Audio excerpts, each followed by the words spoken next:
Today we'll be talking about the second T20I between Nepal and West Indies in the Unity Cup. The summary of the match: Nepal batting first scored 173 for 6, and while chasing, the West Indies were bundled out for a mere 83 runs. Nepal, as I said, winning by 90 runs. So let's begin with the toss. In the second T20I, the Nepal captain Rohit Paudel won the toss and he decided to bat first. I was quite excited for the toss. We knew that batting first in this Saza venue was going to be very important. First game, luckily, the West Indies decided to bowl and Nepal got a chance to bat first. This time around again, I suspected that in this game, had West Indies won the toss, they would have also decided to bat first. But again, for Nepal, luckily, Rohit won the toss and he decided to bat first. So for the Nepal innings, again, the openers Kusal Vurtel and Asif Sheikh came out to bat, and again the story of the power play was not much different than the first T20I for Nepal. Nepal lost two early wickets in the power play, one of Kusal Vurtel and this time around another wicket of Rohit Paudel, both falling to Akil Hussain. Again, it's same as the first T20. Kusal Vurtel seemed quite clueless against the left arm magic of Akil Hussain. He was trapped LBW. Quite an easy decision for the umpire. And then in came the informed captain Rohit Paudel. He was also outfoxed by Akil Hussain. He was bowled for 3 runs off 10 balls. Last night's inning of Rohit Paudel seemed quite unlike him. Maybe he was trying to be aggressive against Akil Hussain, seeing what he did in the first game. Akil was exceptional in the first game as well, so maybe he was trying to put pressure against him, trying to be aggressive, trying to put him off his tunes. But unluckily, he didn't succeed. Rohit, maybe he could have played just his game. He could have tapped around for singles and continued the innings and later on took the charge. Because Akil is one of the best bowlers in the West Indies lineup, so seeing him through, he could have taken his chances against any other bowler, but he fell through. And then in came Kusal Malla. He was trying to build a steady partnership with Asif Sheikh, but unfortunately he was also run out later in the innings. And then in came Sandeep Zora. The partnership between Sandeep Zora and Asif Sheikh was an exceptional match-winning innings of 100. So, and at the end, Gul Sanja and Adil Alam came out and struck some big shots to end Nepal's score for 173 runs at the loss of 6 wickets. So talking in depth about Nepal's innings, again the pick of the bowlers in that innings was Akil Hussain, bowled 4 overs, gave away just 21 runs and took 2 wickets with the economy of just 5.25. Comparing Nepal's inning with their innings in the first T20I, Nepal seemed to have improved in every phase of the game. The power play, the middle overs, and even in the death. So Nepal's power play score in the first T20I was 34 for 2, and this time around they scored 39 for 2, so 5 runs advantage. Again, comparing the middle phases, over 7 to 16, Nepal scored 77 runs for the loss of 2 wickets in the first match, whereas they scored 82 runs for the loss of only 1 wicket. So that middle phases was extremely good for Nepal, really productive one. And the death over, so Nepal flawed in the death over in the first game. They could only manage 37 runs, losing 4 wickets in the last death 4 overs. But this time around, in this game, the power hitting of Sandeep Zora, Asif Sheikh, Alam and Gulsanja They scored 52 runs at the loss of 3 wickets. So overall, the batting performance was really exceptional.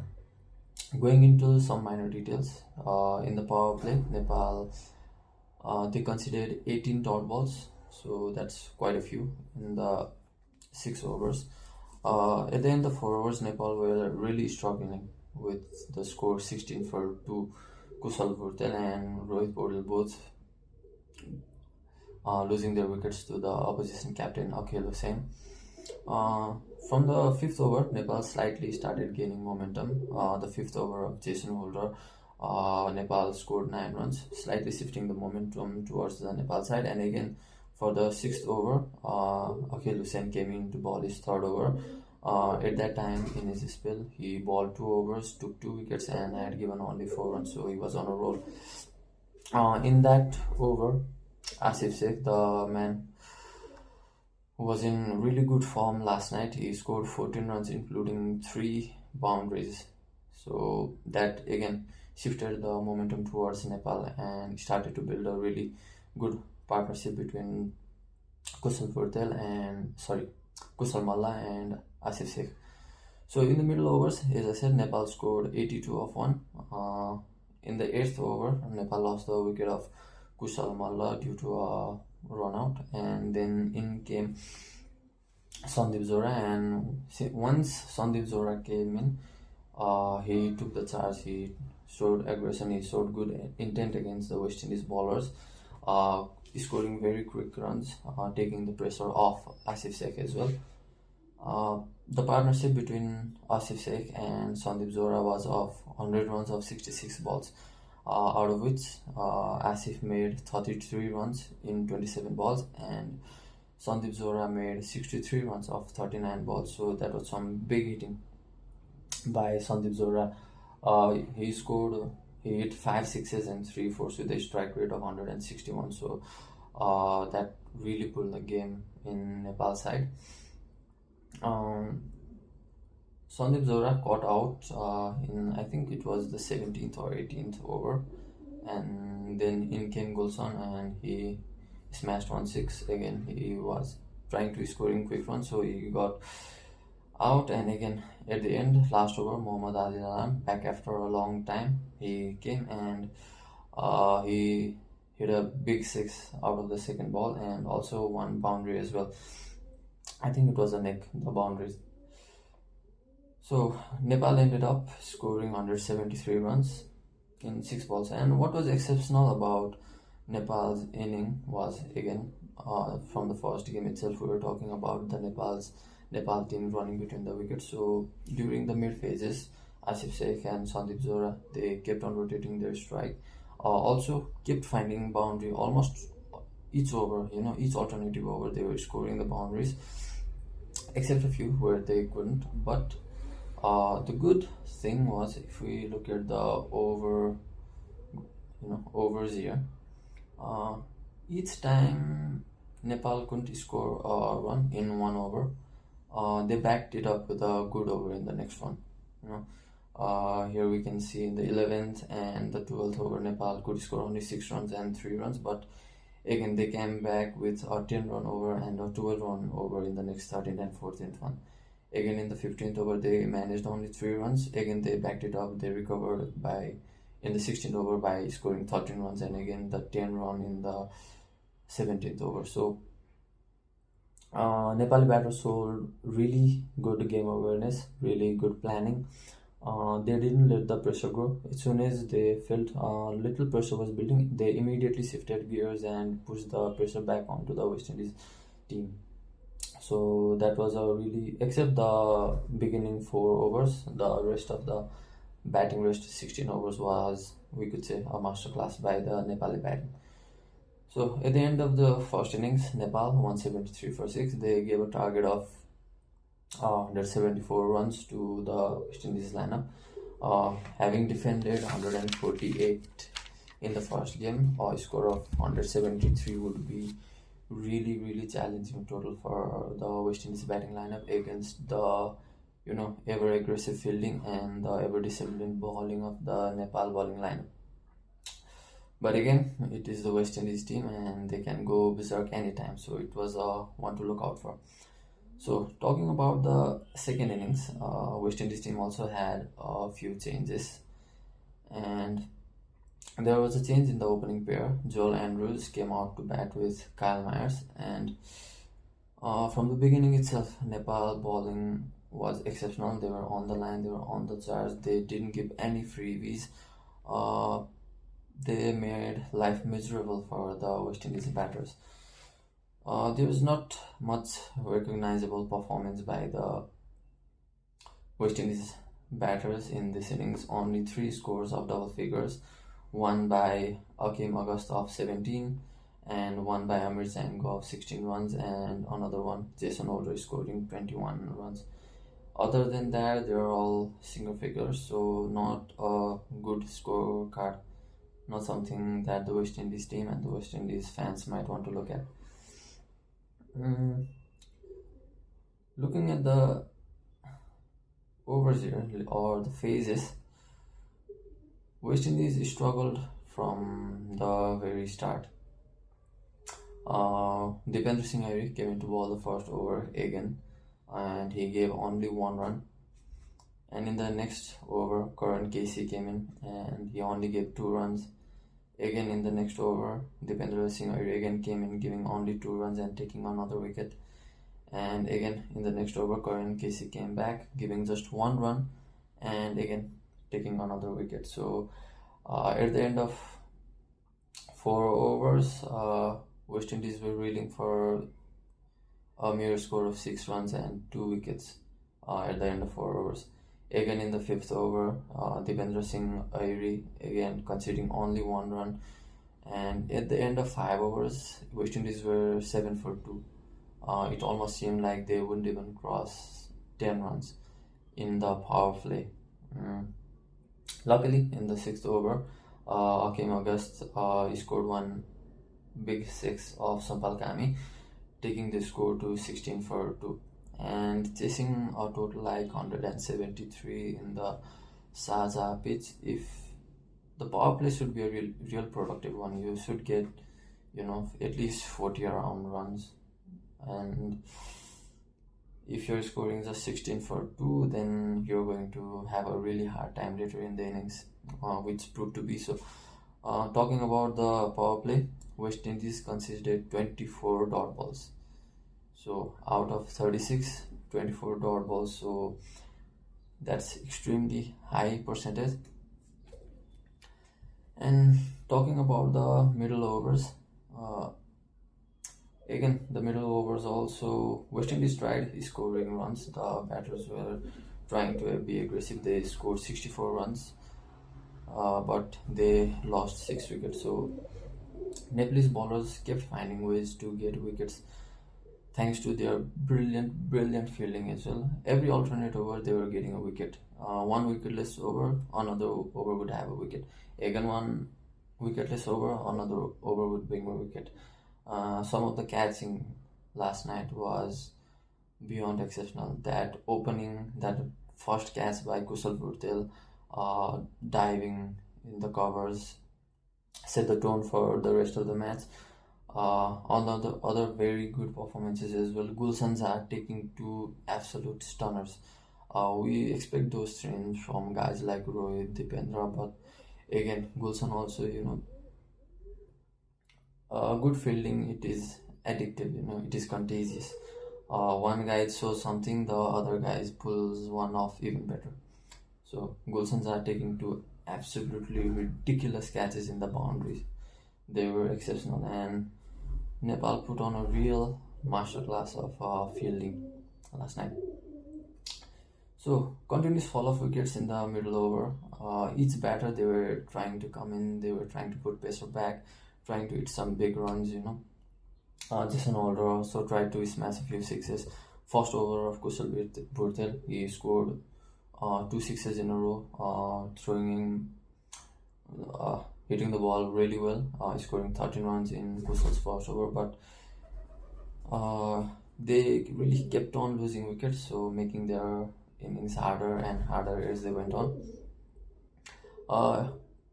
At the end of the middle overs, they had already lost 8 wickets and they hadn't scored much runs. So at the end of 16th over, they were 80 for 8, and after that it was just a mere formality to take 2 wickets, which Nepal got in the next 2 overs as well, the 17th and 18th one. West Indies couldn't even bat the full quota of 20 overs. So all in all, an exceptional performance. And looking at this Nepal's bowling lineup, it is simply unbelievable, the batting depth and the bowling depth that Nepal has developed. In exception of Lalit Rajbanshi, every one of the other 10 players are match winners with the bat as well. Sompal also, Karan Casey, Adil Alam, Dipendra Singh, you name anyone. They're all match winners with the bat. And with the ball as well, with the exception of Asif Sheikh, who has to keep wickets. Any one of the bowlers can turn the game with the ball as well. The part-timers are also so good that even the specialist bowlers are not giving a chance. I'll just tell you one thing and you can see where I'm going at. Lalit Rajbanshi, who happens to be Nepal's premier left-arm spinner. We have seen him open the bowling for Nepal with the new ball in numerous occasions. He came out to bowl in the 13th over. West Indies were already done and dusted by then. So the Nepal team is starting to look really good. The only matter is whether they perform or not in the given day. So really good one. And again, another bowler being Kusal Bhutel. The Nepalese bowling was exceptional. Dipendra Singh Airi's 3 overs, giving only 4 runs, 1 wicket with the economy of 1.33. Karan Casey bowling 2 overs, giving away just 3 runs and taking that 1 wicket, an economy of 1.5. You're seeing economies of 1 in T20Is against West Indies. That is simply unbelievable. I forgot to say Mohammad Adil Alam was coming in. He also put up an exceptional performance in the middle overs, taking 4 wickets in the 4 overs, giving away just 24 runs. And Kusal Bhutel, again, 2.1 overs, 16 runs, 3 wickets. That also included a double wicket maiden in the 2nd over. So all in all, really, really solid performance by Nepal, a really unbelievable performance by Nepal. They are looking stronger and stronger. So later on in the day, there's the third T20I. Let's see if they can pull off a clean sweep. So things are looking really solid for Nepal at the moment. West Indies, they were completely outplayed in all departments. The Nepal batter took charge against all the bowlers except Akil Hussain. The players were going for 13 runs per over, 9 runs per over. And when Nepal's bowling came in, the West Indies batters, they just couldn't do much. So all in all, an all-round performance from Nepal, an exceptional performance from Nepal. It was a dream performance. There were moments when we dreamed of performance like this from Nepal, and now we're living it in reality. So it's great. And more than the performance, what's really heartwarming and what's really satisfying is you might remember the post presentation, the conversation between Ian Bishop and Rohit Paudel. Ian Bishop, a person of his stature, the West Indies giant, a very big name in global cricket, earning respect of a man like that. He's saying the things that he has said, complimenting the performance by the whole Nepal team, showing his support toward Nepal and towards the captain Rohit Paudel. Again, as I said in the last video, what Rohit has done for this team is incredible. we couldn't have asked for a better leader in the recent times, and things are going really well. Hopefully, the qualifiers coming up, big things to come. So, this is all for today.